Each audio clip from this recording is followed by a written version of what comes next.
Okay, there's no doubt that multifamily investing has had a hard few years, but is now the right time to get back in? Do we wait or is it now?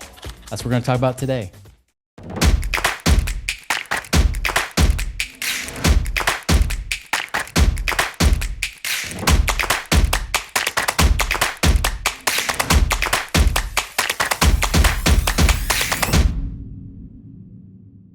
Hello, my fellow Ripplers. This is Chris Miles, your cash flow expert and anti-financial advisor. This show is for you. You've worked so hard for that money, and you're ready to now become work optional. You have enough passive income coming in where you get in work because you want to, not because you have to. But even more importantly, guys, not only is it allowing you to be able to do what you love with those you love, but it's also allowing you to create a great ripple effect through the lives of others. Because as you're blessed financially, you have greater means and resources to bless the lives of those around you. Thank you so much for tuning in, for being a part of this movement, because without you, this ripple effect could not continue beyond. And there have been so many lives blessed because of what you guys have been doing. So thank you for tuning in, sharing, and binging on these episodes, because without it, your lives wouldn't change, and neither would the lives of those you touch as well. Hey, as part of that ripple effect, please like and subscribe to this episode, especially if you're listening on Spotify or Apple. Also follow us on YouTube, the Money Ripples with Chris Miles page, or if you haven't even checked out more of the videos, not just these podcasts, we've got other videos as well that get deeper and teach on certain concepts that might be the thing that helps you break free right now. So be sure to do that today. Okay, guys, so I'm bringing on a special guest here, Dave Seymour. Now, some of you guys, if you've been following real estate for a while, maybe you've watched him on A&E's Flippin' Boston. You might have seen him on that. He's also been featured on all kinds of media outlets with, ABC, NBC, CBS, you name it. He has been on those shows featured, talking about real estate, been doing this for so many years. And very specifically, the question I know I have in my mind that might also be in yours is, as us as passive investors, we know that multifamily investing, especially apartments and even commercial real estate, has been kicked in the teeth hardcore. Hmm. Is now the time to finally get back in? Well, that's what we're going to ask Dave about today. So, Dave, welcome to our show. Hey Chris, well, welcome to the welcome of the show. I love it, man. Thanks for having me on. I was listening to your introductions, and there's so much good information just in the intro. So I'm looking forward to this 20 minutes together. Well, absolutely, man. I know everybody's hungry, but before we just jump right in, obviously, if people haven't Hmm. met you before or haven't, seen Yeah. Flip in Boston, tell us more about you and how you got your start in real estate. Yeah, we don't have a lot of time, so I will be concise. It's not my forte to talk less about me rather than more about me, but I'll see what I can do. Immigrant to the States, working class background, blue collar through and through. Came to the States in my late teens, early 20s. I was following my fiance, spent 3, 4, 5 years, basically digging ditches, working for somebody else and not figuring anything out. Landed a dream job, as far as some people would say, which was the fire service up here in New England. I was a firefighter and a paramedic for 16 years. But because I was a blue collar guy, I also brought a lot of financial illiteracy with me from England, i.e., the inability to understand what a credit card was really for. I was good at getting debt. I was good at spending money. I wasn't so particularly strong at managing and controlling capital. The financial crisis was one of my coming to faith moments, in the sense that I was losing a primary residence. My faith was getting bent. It was getting pushed. It was a dark time. I was losing my home. And I was sitting in my pickup truck shouting at my God and asking him why he had forsaken me, really. Mhm. I never lied, cheated, or stole. I was up to about 120 hours a week working for somebody else, Wow. between fire department, construction, and a part-time job. And I'm asking for guidance. I was losing my home, and I was down at the beach in Massachusetts. We have an area called Lynn Beach, which is where I work, Lynn, Massachusetts. And the waves are rolling in. I'm having that moment with God, and I'm like, "Come on, man, please, what's the plan?" I'm not a bad guy, and yet everything is dark and not well. Nothing. Didn't hear anything. Turned the ignition on in my truck. Figured I was going home to tell my wife we had to move. And a commercial came on the radio, and it was Teach Me Foreclosure, a free 1.5 hour seminar coming to your neck of the woods.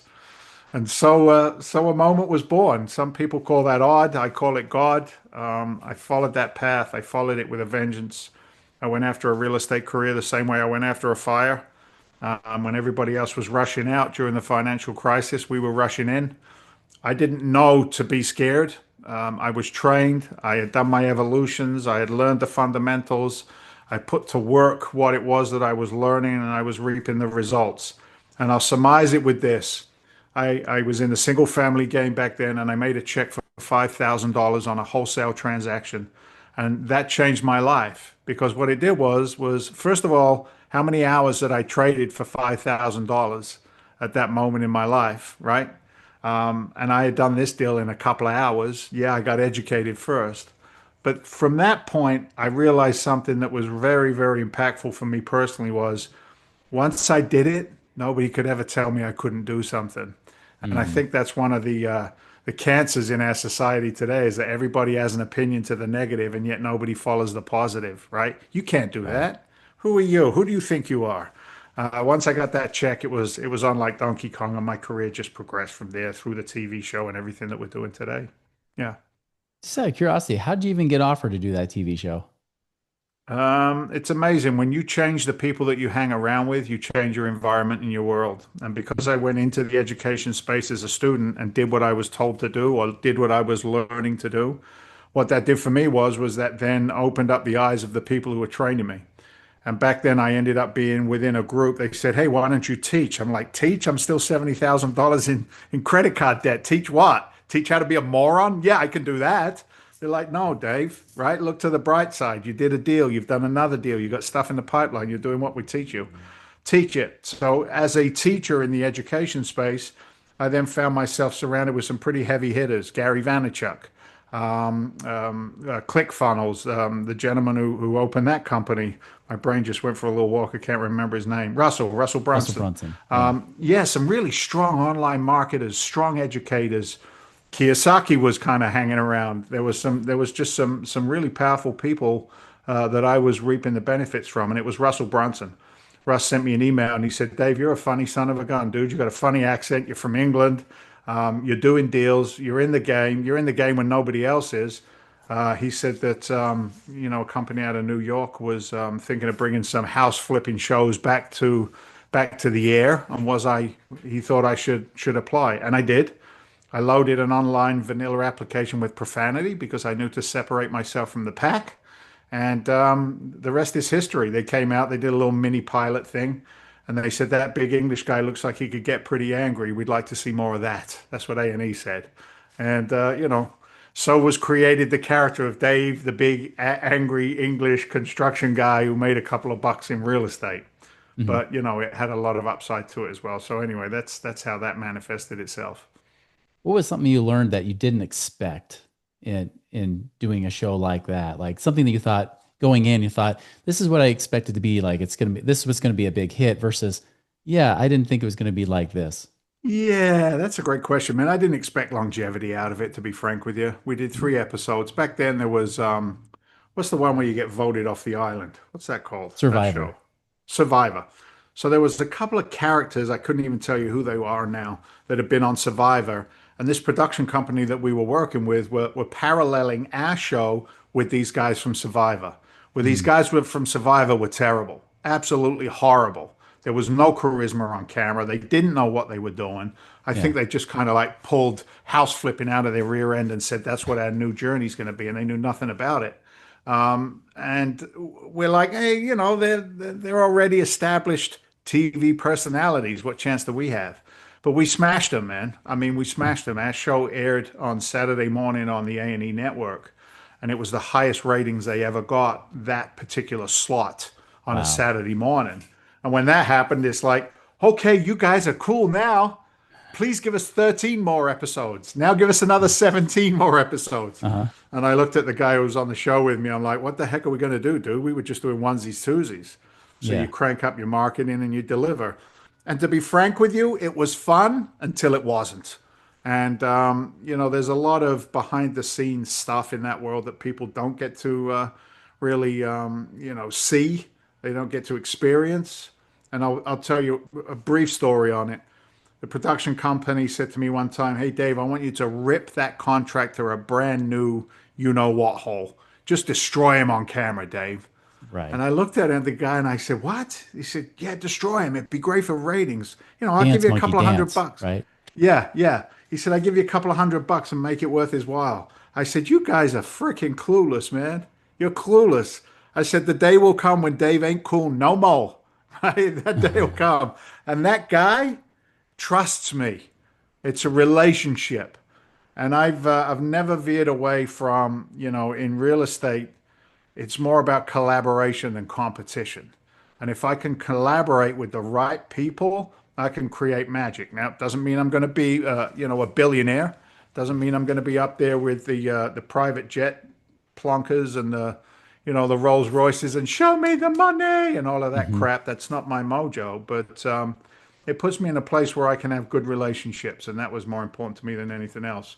So hence, I did not follow through with the request of the production company to destroy that guy. And I'm sure he appreciated it too. I'm sure of it. Yeah. Well, let's talk more about now multifamily, right? Because I know you've been Yeah, in that space for a while. You've done commercial of various types, including yeah, multifamily. yeah, And for any of us that invested over the last several years, we've definitely felt the pain, right? Even people yeah, who have been in the business for a long time, been doing sure, multifamily for a long time, they felt the pain from this too. What's sure. what's your take on that? I mean, obviously we know interest rates was the big cause of it, but what do you Yeah. see as the future of multifamily at this point? So we're sitting on a precipice of, I think the last number that we pulled down was somewhere in the region of $3 trillion in commercial loans that are about to reset.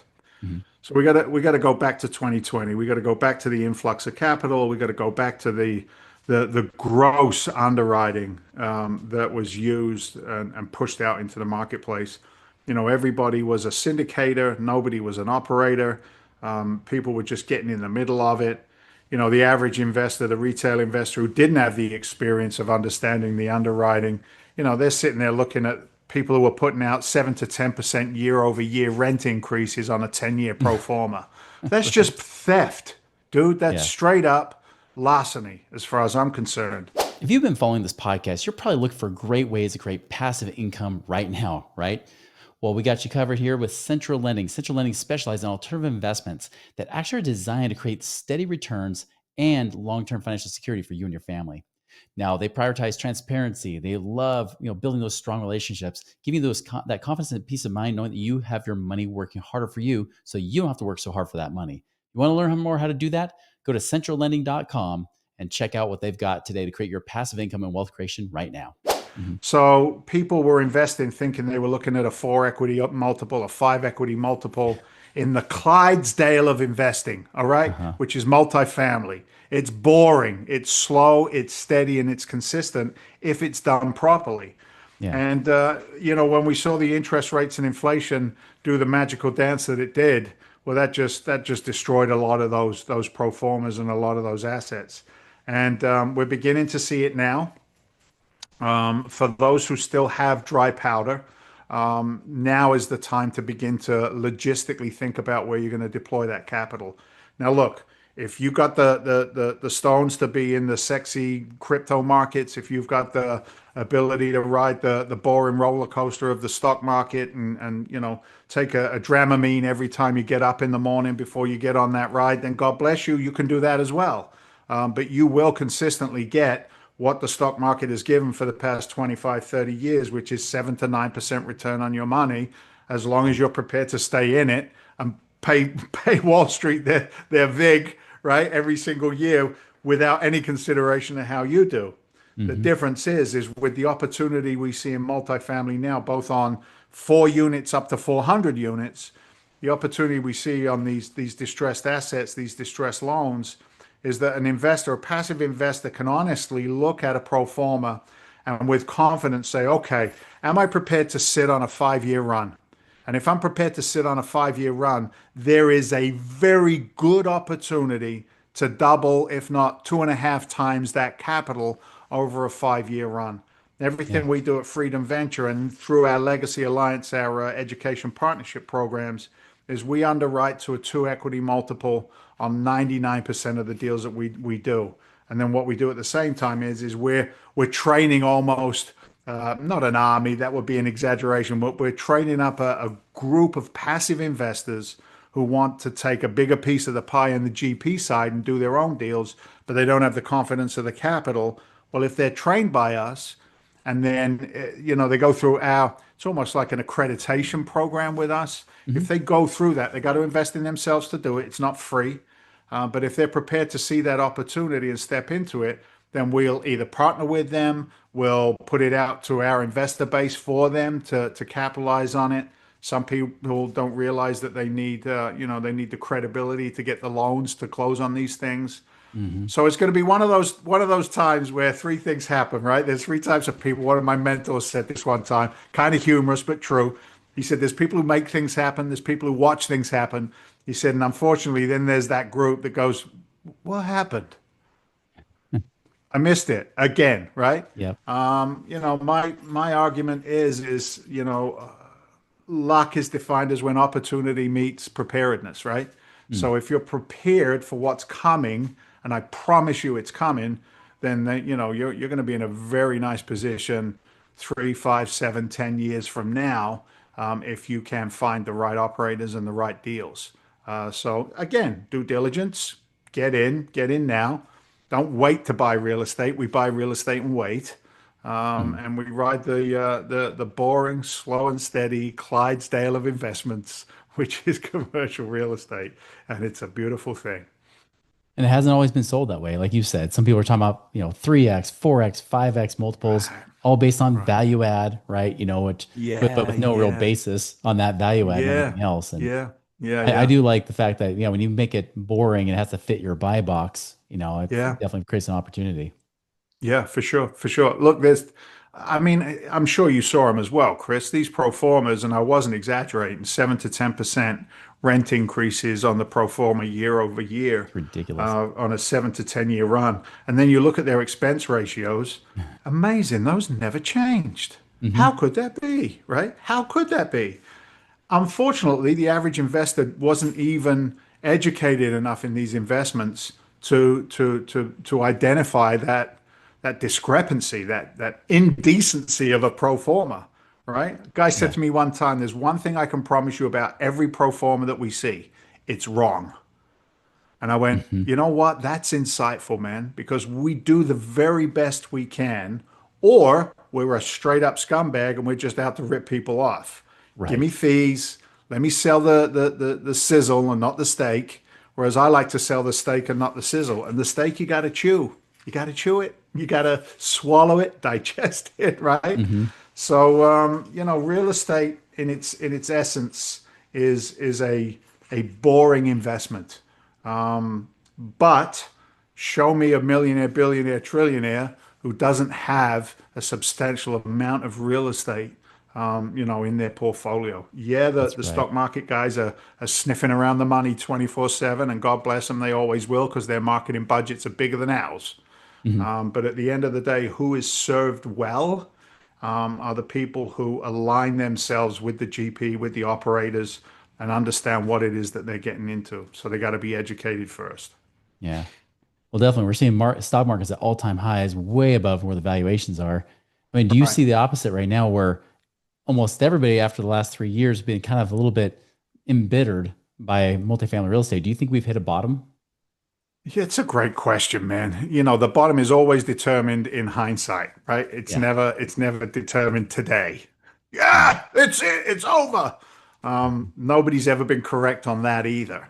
Hmm. So what we can do is we can always look backwards to get a real strong sense of what's in our forward mirrors, right? What's in front of us. One of the things that we focus on, which has served us well, is to not look at the macro numbers in any market, right? Mm. You can go to the Google and YouTube University, and they'll tell you where to invest. Or you use some intelligence and you start looking at these micro pockets in the tertiary, the secondary markets throughout the US. And that's where we can find these diamonds in the rough, for want of a better term. What is the employment? What is the driver? What's the local political environment? What's are you investing all of your money because it's Detroit and car building is coming back? Well, guess what? It might not, right? All of Hmm. those components. But when we start to look at those, I don't think there's, for me personally, I like to look at real estate as there's not a bottom, it's just a movement, right? Mm. The opportunity moves around. It doesn't Yeah. stay, it's not a stagnant investment. You know, capital likes to move. Real estate needs, wants, desires are almost like a living creature, right? You got Yeah. to know what it wants to eat, what it doesn't want, and then find a way that you can align yourself with the movement of that real estate. And if we can do that, you know, even when stuff goes sideways, and it will, right? When the crap hits the fan, and it will, you know, have you built in enough margin? Have you been conservative enough to be able to weather whatever storms are next? Because, you know, everybody's a genius when real estate is going straight up, right? Hmm. But how many cycles have you been through? How many scars do you have? That's right. How many lessons have you learned to not repeat? And if you can stand in confidence and look in the mirror, then you're able to raise that LP capital and put it into a deal going forward. So I didn't mean to circumvent your question, but who the heck knows where the bottom is, Chris? You know, It's an honest it's answer, and over it's a great there. one. Yeah, It's true. yeah, And I like yeah. what you said too, because the nice thing with the US versus like other countries or other markets is that Mm, there's so many markets inside the United States. Money does move mhm, around. Like opportunity does mhm. move. You're absolutely correct there. That's why the international capital likes us, man. Yeah. I mean, there's some serious. I wish I had the depth and the breadth to be able to bring in. Hey, you know, Dubai, we want to write you a check, but the Mhm. minimum's 500 million. What? Yeah. What? Well, we've been in a negative yield for so long, says Europe. Mhm. I mean, what do you mean a negative yield? Like they get up every day, and if their negative yield is, you know, 2%, they're happy because last week it was 5% negative yield. Like they look for they look for that. I'm like, Yeah. I can offer you deals on par, and we can all do very, very well, you know, Mhm. let alone I think we're spoiled in America. Yeah. That's part of it too. And let's be honest, we're greedy. We're a greedy nation. We're not Mhm. necessarily people first and profit second. We're like profits first and people second. Right. And if you can reverse that mindset, I think that's what builds the opportunity to do great works and make great money. Again, some of the lines that my mentors gave me when I started, and I've tried to stay true to them along the way. Totally agree. Mm. Well, if people want to follow you or find you, what's the best way they can do so? Yeah, look, if you want to partner with us, if you want access to capital, then you probably want to go to legacyalliance.club. Legacyalliance.club. We bring in a small group of investor partners that go through our accredited program to be able to access our capital, our systems, our templates, our underwriting. If you're just a straight up passive investor and you want to play in my sandbox, then you're more than welcome to reach out to us at freedomventure.com, or just Google my name. You can find me. You can find me on LinkedIn, Dave Seymour, and those that seek shall find. But you got to seek. It doesn't just land in your lap. That's right. Yeah, we'll be sure to put all that in the show notes too, so you guys can do that in case you're driving right now. We don't want you, Yeah. crashing just because you have to find that information. Write it down just now. What We've was his got your name? I back. know he had a funny accent, but what was his name? That's right. It's good It's like stuff. Dave something. Yeah. Dave Yeah. something. Well, last question for you, as we ask all of our guests on the show, being the Money Ripples podcast, obviously we look at creating a ripple effect in people's lives. Dave, what do Mm. you feel is your ripple effect you're here to create on this planet? Oh, that's great. That's a great question too. There's obviously the personal side, my wife and my children, right? My family tree from working class to entrepreneur. That's a ripple effect. But in business, you know, I think the ripple effect is really educating people on the blind faith that they've had in systems that have just been, you know, designed for one winner, Wall Street, and not us. You know what I mean? If I can make a small ripple, just throw a little pebble in there and see what happens, then I think I've done a good job today. You know, so yeah, education, not speculation. I love it. I'm right there with you, David. And thank you Yeah, so much again for being on our show. That's fantastic. And you're definitely creating a ripple effect. I know I got a lot of value from this. I'm sure everybody else did too. appreciate you. Thank you, man. God bless. Well, everybody else, make sure it's not just about hearing the word, but it's about doing it as well. Go and make it a wonderful and prosperous week. And we'll see you later.